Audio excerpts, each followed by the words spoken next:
Kuri uyu wa kane igenekerezo rya 30 z'ukwezi kwa gatatu umwaka wa 2023 ku ncuro igira gatatu mu ndwi igira kabiri nk'uko vyasabwe n'urongoye umugambwe n'ihuriro ry'imigambwe rya Azimio la Umoja Raila Odinga.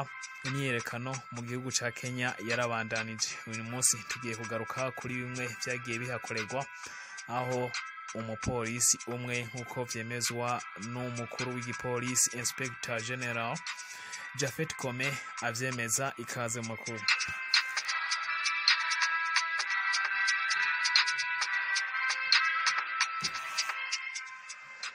Kuyu wa kane nk'uko naremeje kubibabwira, imyiyerekano yarabandanije hirya no hino mu gihugu ca Kenya nk'uko ibinyamakuru vyaho bigenda bivyerekana, na cane cane mu gisagara ca Nairobi ndetse no mu burengero bwa kino gihugu ahazwi nko muri Kisumu, aho imyiyerekano yabaye ndanse nk'uko bishikirizwa na Inspector General of Police.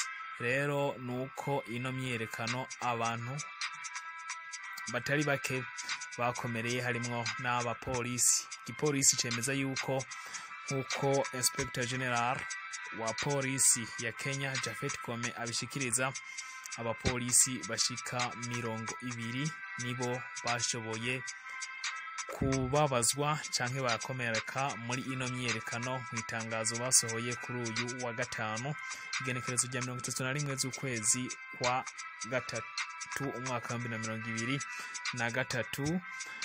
Muri bo rero nuko umupolisi umwe yashoboye gusezera isi, aho yasezeye isi inyuma yuko abari mu myiyerekano babashije kumusugereza, noneho abasha kugira ikibazo, nawe akaba yari muri Kisumu. Saba bonyene gusa bashoboye gukomereka, kuko n'abamenyeshamakuru nabo nyene ntivyaboroheye, kuko kuri uyu wa kane abamenyeshamakuru bashika 6 bashoboye gukomerekera muri no myiyerekano.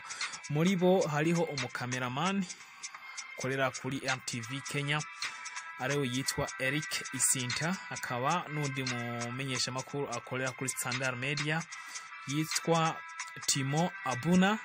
Uyundi yashoboye gukomerekera muri no myiyerekano akaba ari umumenyeshamakuru akorera ku kinyamakuru cyitwa Loyal Media Service ariwe yitwa Mortius Odwar, hamwe n'umumenyeshamakuru yigenga yitwa George Odwar, akaba kandi n'umumenyeshamakuru muri Kisumu. Abo bane meje gudondagura akaba bose bakomerekeye mu gisagara ca Nairobi, ariko muri Kisumu naho umumenyeshamakuru akorera kuri kinyamakuru Citizen yitwa Dismas na Biswa nawe yarashoboye kuhakomerekera.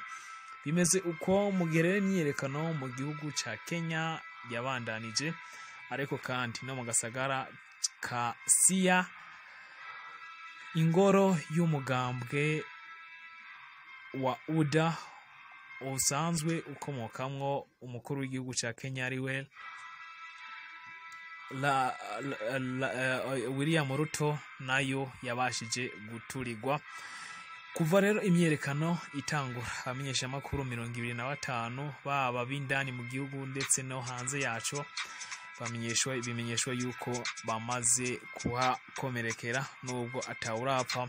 Ariko kuva ino myiyerekano itangura, kuva ku genekerezo rya 20 z'ukwezi kwa gatatu umwaka wa 2023, abanyagihugu abanyakenya bashika 3, abasivile 3, abasivile 2 hamwe n'umupolisi umwe akaba aribo bamaze kuwasiga ubuzima. Polisi ya Kenya ivuga yuko ivyahononekariye nk'uko mu itangazo ryasohotse vyerekana yuko ivyahononekariye bigiharurwa, ndetse abakoze amakosa bose bategerezwa kuzobihanirwa. Bimeze uko rero mu gihe ubusanzwe arongoye umugambwe Raila Odinga wa Azimio la Umoja, imigambi yihurije hamwe, amenyesha yuko imyiyerekano idahengeshanya kuzobandanya ikorwa mu ndwi iza kabiri mu ndwi, no kuvuga ku munsi wa mbere no ku munsi wa kane.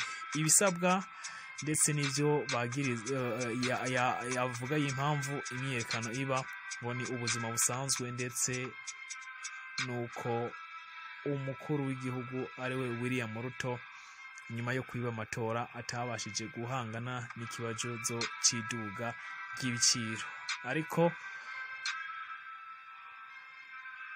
uyu mugabo mwubahwa Raila Odinga akaba rero asaba abanyagihugu kuja mu mabarabara kabiri mu ndwi, kuwa kabiri ndetse no kuwa kane.